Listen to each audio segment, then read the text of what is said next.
Welcome to James D. Noller CPA. The following video is instructional on how to make your estimated tax payments to the Franchise Tax Board. You will need a copy of your banking information, routing, and account number in order to make this happen.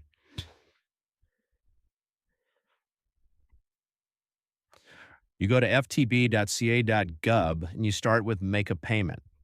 And then you choose Bank Account in this example. You also choose Personal. Even with that, make sure it says use WebPay Personal. Sometimes they mix them up. Obviously, you're putting in your social security number and you're putting in your last name. And then you hit log in from there. Now it confirms that you are, in fact, a California taxpayer, matches you up, and lets you proceed.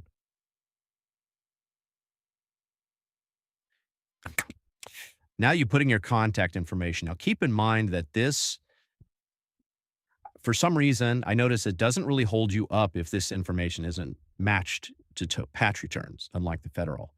I just use a made up movie character for purposes of moving us along. So you would end up entering your information, obviously, and then hit continue.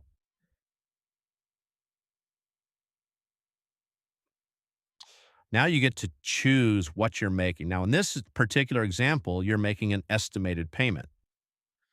So you would click the estimated payment box and hit continue. It'll give you a different screen.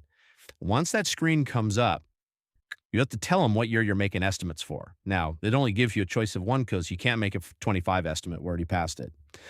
And you have to tell them whether or not it's a joint payment, and you have to give them a separate screen of the amount of your estimate and when you want that payment to go in. You get to pick the date.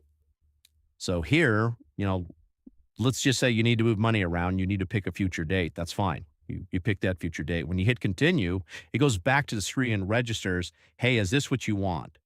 And is it a joint return? So then you're going to hit yes if you're joint, and then it's going to go back and say, I want your wife's information too. I just want to know, who she is because you're applying payments to both of you in that joint return. So I just put in a fake name here, of course. And then you hit continue. Now it wants your banking information. So I just automatically put in Chase's routing number. Everybody has that. It's public information. And then the account number is a made up number here. You would put in yours, of course. And you tell them whether or not it's checking or savings. And then you hit continue. From here, what happens is you get a confirmation page and it says, hey, this is all the stuff you told us here. Can you look it over and make sure it's what you want? And if it is, give us your email address so that we can send the confirmation that it actually occurred. You definitely want to put your email in here.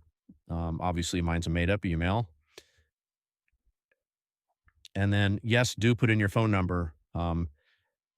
It's been very, very rare, but they will call if they have a problem. You'll click confirm and then hit submit, and you'll get a screen that pops up that basically confirms everything which you want to print. So you'll have both the email and the printed version.